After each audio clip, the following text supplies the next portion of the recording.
গাইবান্ধায় ঘটে গেল আজব এক ঘটনা। মুরব্বী চাচা নিজের আপন ভাতিজার বউয়ের সাথে করে ফেলেছে নোংরা কাজ, করে এখন পড়েছে বিপাকে, লজ্জার মুখে সেই চাচা। আমরা একটু চাচার কাছে জানতে চাই, আপনি কেন এই ঘটনাটি ঘটালেন? বাবা রে, আবেগে করছি বুঝছেন, বিবেক দিয়ে করিনি। চাচা, আপনার তো খুব সুন্দর একজন বউ রয়েছে, মানে চাচি রয়েছে। চাচি, আপনার হাজবেন্ড আপনাকে রেখে এরকম একটা কাণ্ড ঘটালো, আসলে এটা কেন? দেখেন, এটা তো আর আমি জানি না। আমি গেছি আমার বাবার বাড়ি বেড়াইতে, সেখান থেকে আয়সা শুনি মানে এই ঘটনাটা। আচ্ছা, আমি একে একে কয়দিন কইছি তোমারে, তুমি আমার কথা বিশ্বাস দাও না। কি লেগে বাইসতে বই লেগে অষ্টি করা লাগবো? হ্যাঁ, তাই 10টা নাই 12টা নাই কে লেগে আওয়া লাগবো? এই আজকে চরকেট নিয়ে যাবো, কালে চিপস নিয়ে যাবো, কালে জুস নিয়ে যাবো, কে এত তামসা কে লেগা? এখন সামলাও। আমার চাষা হ, আমি তো কিছু কবার পাইতেছি। আমার চাষা না গাড়ি মুড়িয়ে দিতাম, বুঝছো?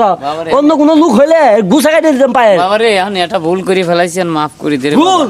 হ্যাঁ, এটা কেমন তোর ভুল? হ্যাঁ, পাইকা সাদা হয়ে গেছে, কেমন তোর ভুল করছো তুমি? এটা তুমি আমার জীবনটা নষ্ট করতে চাইছো না? এই ছিল তোমার বড় ভুল।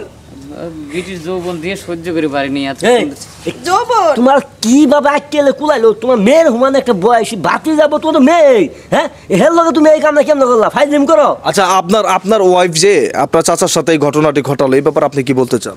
আমি আর এই কথা কি কমু? হ্যাঁ, এর থেকে বাজারে মহিলাগুলো ভালো আছে। ও কোন আটকেলে বাবার হুমান বয়স হয়ে গেল? হ্যাঁ, এই আমার কি ভালো লাগে না রে? আমি কি আগের মতো পাই না রে? আমাকে জোর নাই, বুড়া গেছি আমি। তাহলে আমার দোষ কি? তোমার চাচাই তো আমার দোষ কি? চিপ দেয়, চকলেট দেয়, আচার দেয়। তুই যদি আচার না খাওয়া, তুই জোর করে আচার খাওয়াবো। তারপর আমি বিছনা গুছাইতেছি, আয়া জ্বরে হইতেছে, তার কি দোষ আমার নাকি? আজ কতদিন ধরে মধু খাইতেছো, গুনে গুনে মধু খাইতেছো, বুঝি না কিছু। তাই কেন শিখো আমার যে কামো যাও। একদিন বাদ বয়ে থাকলে গায়ের মধ্যে আগুন ধরে দেখা, ওখানে ঠান্ডা হয়েছে না? আরে রাখো তোমার বাবা।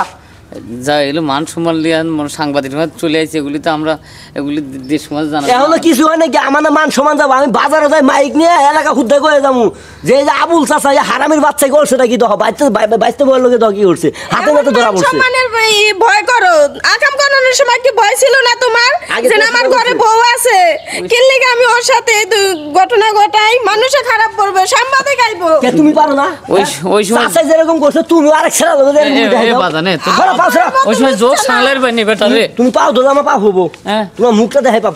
সরো তুমি আমাকে আমার সামনে আসবে না তুমি। তুমি যাও হেতে। এখনো সময় আছে, আওজারে নিয়ে যা। হ্যাঁ, এটা নিয়ে যা। আমার ব্যাপার কিন্তু বারান্দারে নিয়ে যা। এটা কি সম্ভব? বাড়া করতে যা। পাড়ার লোকজন সম্ভব হইব না কিসের জন্য? তোমারে বুঝছো, তোমারে কি করা উচিত জানো? এই যে কোমর পর্যন্ত গাইরা পাথর দিয়ে ঢেলা নিকাম তোমারে, তাই শুন তোমার আঁকতে দেবো। তাছাড়া না চুল দাঁড়ি সাদা হয়ে গেছে গা। আর ওইটি কর বাবা, তা এই ঝামেলায় ফেলাস নি। লোক সমাজে সব জানা জানি গেলে আমরা তো পুরো ফ্যামিলি জানে নাই। এই যে বেড়ারা ভিডিও করতেছে, সাংবাদিক আছে, জানে নাই। বুঝছো, জানে নাই কে? এর একটু বলে মানা করা যাবে না, কিন্তু এটা নিয়ে আলোচনা করার দরকার নেই। দেখো, আমি তোমার কাছে মাপ চাই।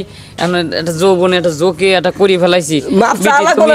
তুমি যেভাবে একটু আমার বাঁচতেটা বুঝো। এখন আমার তোমার আমারই তো ভুল। এখন আমি কিভাবে বুঝবো? তখন তো কইছিলাম, দেখেন আমার সংসারে আগুন জ্বালায় না, দিছেন তো জ্বালায়। এগুলো আমি কি করবো? এই এখন ভালো হয়েছে না? বুড়ো বাবার হুমান একটা পাইছিস না? এটা নিয়ে আলু ভর্তা করে ভাত খাওয়াবি যা। এর সাধারণ একটা ভুল। এটি মনে করো